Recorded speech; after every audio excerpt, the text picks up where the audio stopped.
Hello, thanks for joining me, astrologer Patrick Arundell, for your April monthly horoscope for the Sun or the Ascendant.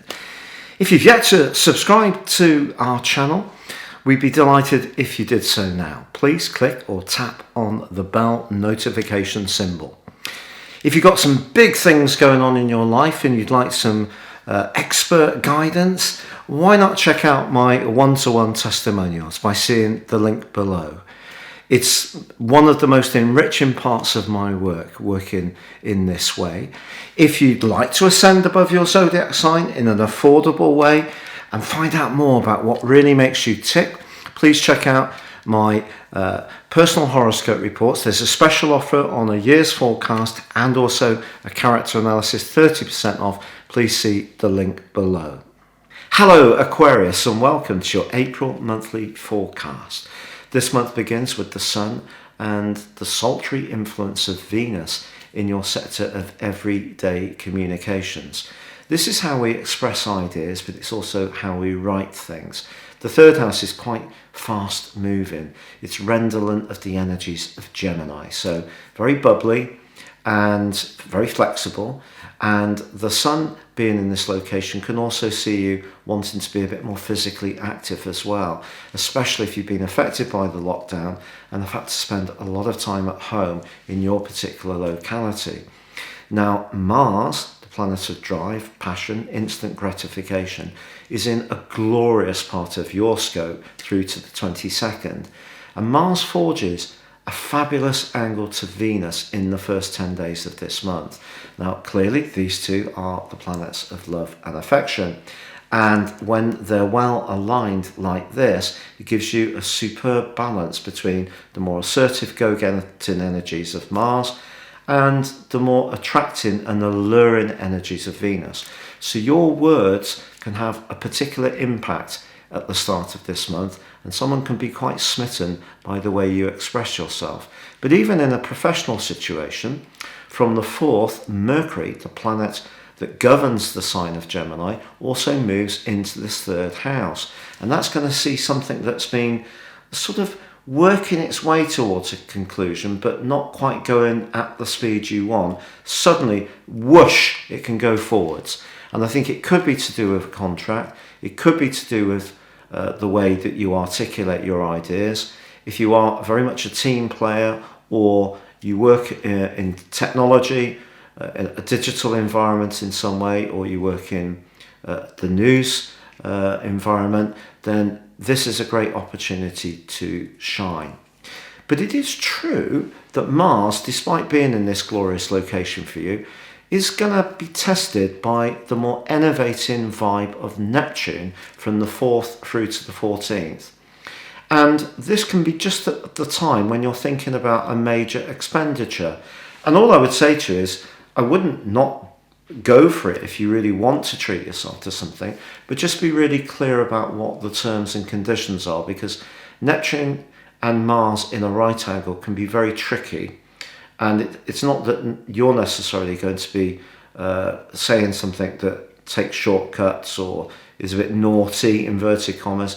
It's more that you could encounter someone who may even accidentally not make something crystal clear when they should really do so.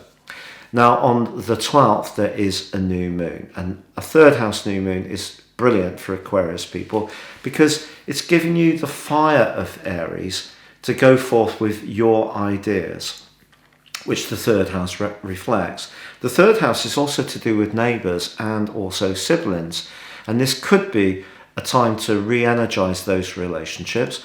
But because Pluto, the planet of politics essentially, is in the most psychological part of your scope and squaring to this new moon, in the following month, if there are any issues that have been bubbling beneath the surface with neighbours, with siblings, or even around hurts and angers that you've been keeping inside of yourself, I think they may all need to come out. And this could be particularly true even with a love relationship that may have had its moments in week 2 when Venus and Pluto are in a tight right angle as well. But keep the faith, because the Sun and Mars forge an awesome connection in weeks 2 and 3. And it's just where the politics need to be rinsed through. You're only going to be affected by these Pluto energies if the need for them to come out is there. So if you've led a blameless life, you've had no conflict, there's never been any issues with a close relationship around the more psychological side of that involvement, then this is probably going to pass you by a little bit. But if you have felt that people have been a bit dishonest, not always the kindest, maybe you feel that there are a few scores is a strong word, but certainly a few things that you still need to get off your chest, and that is possible. But once you do, I think you can move forwards very dramatically at the heart of this month. Now, on the 14th, Venus moves into your sector of the home. It's going to join up with Uranus, which has been there for 5 months in 2018 and since March the 7th, 2019. So something about where you're living or how you live there or family issues, it's probably been a bit bumpy or unpredictable since then. And Venus moving into this area can bring a sort of healing balm. It could even bring a new home. It could even see you radically change the home you live in.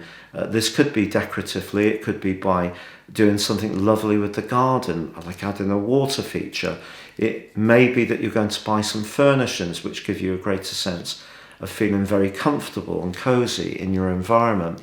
But on the 19th, both the Sun and Mercury move into the sign of Taurus as well.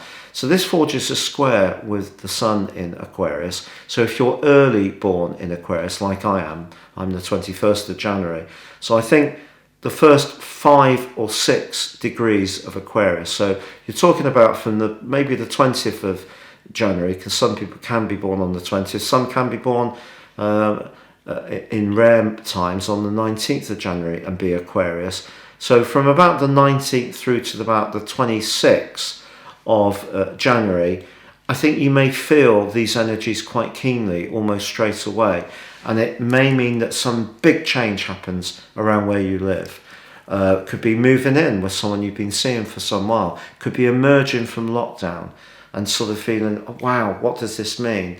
It could be that you're becoming much more in tune with your emotional needs. It could be there's a major development in the family, like news of a new birth coming through.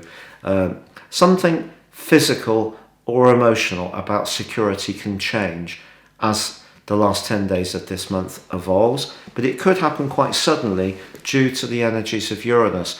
But I don't want you to be fearful about that, because being an Aquarius person, you know the energies of Uranus give us water bearers a degree of ability to flex, and sometimes when things do just change very suddenly, it actually can turn us on. We find it quite exciting.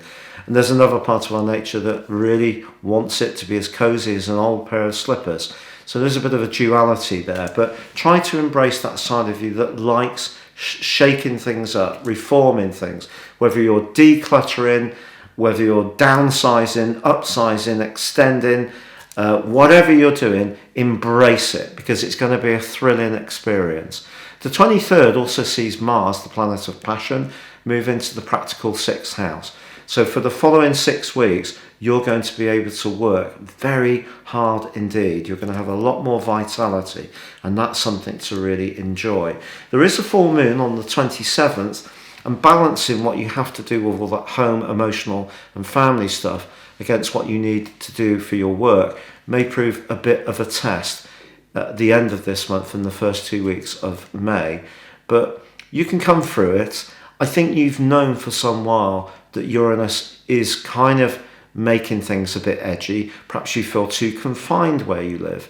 Perhaps there's not enough space. Perhaps you feel there's too much space. Perhaps you feel there's someone who's always expressing their opinion but never wants to hear yours.